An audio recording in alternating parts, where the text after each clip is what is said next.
Bonjour, dans ce nouveau tuto de GESMAG, nous allons voir comment effectuer différentes modifications sur un ticket de caisse. Attention, vous ne pouvez effectuer ces modifications que le jour même et avant la clôture de caisse. Tout d'abord, il vous faut rappeler le ticket de caisse pour le modifier. Pour cela, plusieurs possibilités s'offrent à vous. Par exemple, sur Documents, vous pouvez, dans le pavé Gestion ticket, rappeler le ticket. La liste de ceux-ci s'affiche. Vous sélectionnez le ticket à rappeler et vous n'oubliez pas de sélectionner en. Vous pouvez aussi rappeler le ticket tout simplement en le scannant ici. Vous pouvez aussi revenir sur le bureau et cliquer par exemple sur la ligne du ticket et cliquez ensuite sur la tuile Action sur ce ticket. Un nouvel écran s'affiche dans lequel 6 options d'action concernant ce ticket de vente s'offrent à vous. Nous allons par exemple ici aborder le cas d'une modification de règlement. Pour cela, vous cliquez sur la tuile Modifier les règlements. Ce client, vous avez en fait réglé en carte bancaire, donc vous cliquez sur la tuile carte bancaire. Puis vous validez votre sélection. Le logiciel vous demandera de confirmer ces modifications de règlement. Et ici, le logiciel vous demandera le motif de suppression de ce règlement en chèque.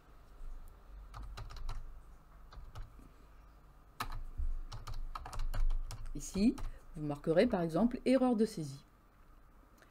Et vous validez. Pour visualiser votre ticket, vous devez au préalable le sélectionner en cliquant sur sa ligne, puis vous cliquez sur Voir règlement. Vous visualisez ainsi la première ligne qui est la ligne du paiement initial, la deuxième ligne qui est celle de l'annulation, on le voit ici, et la troisième ligne qui correspond au paiement effectif. Une autre situation, un client souhaite que vous lui repreniez son article.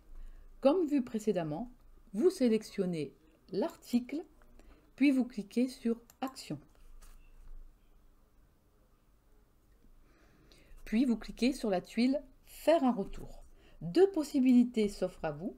Soit le client est identifié, dans ce cas, après la restitution de l'article, un avoir sera créé pour ce client qui pourra l'utiliser pour un achat ultérieurement.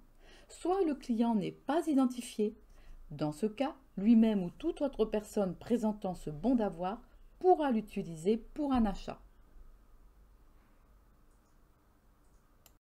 Dans le cas où c'est un client de passage comme ici, vous devez d'abord sélectionner l'article, puis enregistrer votre saisie en cliquant sur Valider.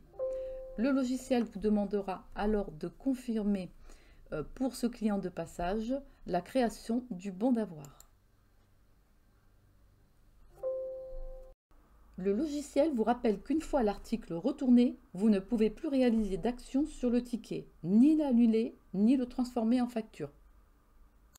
Si vous avez fait une erreur de saisie sur votre ticket, par exemple, vous avez saisi les mauvais articles, ou vous avez oublié des remises, ou vous vous êtes trompé de client, nous allons voir comment annuler ce ticket.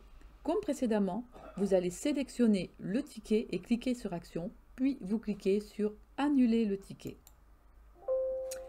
Le logiciel vous dira que par rapport aux nouvelles dispositions fiscales, les tickets de caisse ne peuvent plus être effacés. Donc, il vous demandera de créer un ticket d'annulation. Vous répondrez à la question par oui.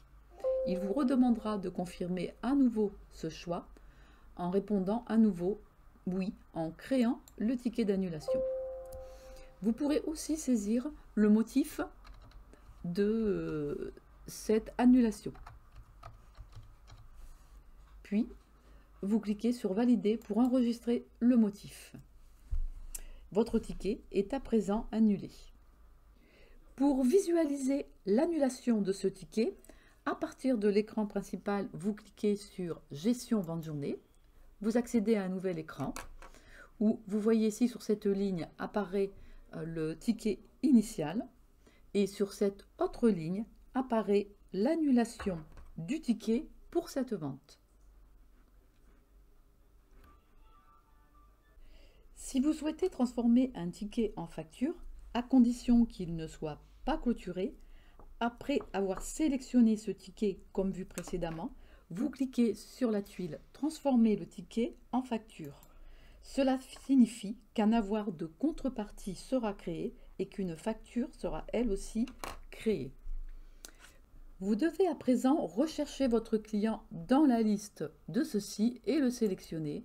Vous cliquez sur « Sélection » en bas de l'écran. Vous voyez que le passage du ticket va se faire en facture pour ce client. Donc, il vous suffira de valider ce choix. Le logiciel vous demandera de confirmer à nouveau le passage du ticket en facture pour ce client. Vous répondrez oui.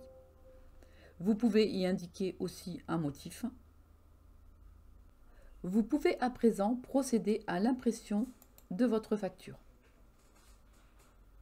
Vous pouvez aussi copier le contenu du ticket que vous avez au préalable sélectionné comme vu précédemment sur un nouveau ticket. Pour cela, vous cliquez sur la tuile « Copier le contenu sur un nouveau ticket ».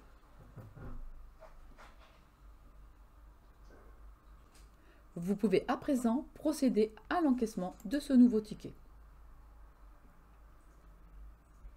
Vous pouvez aussi imprimer le ticket en cliquant sur la tuile « Imprimer ticket ». L'impression du ticket se réalise.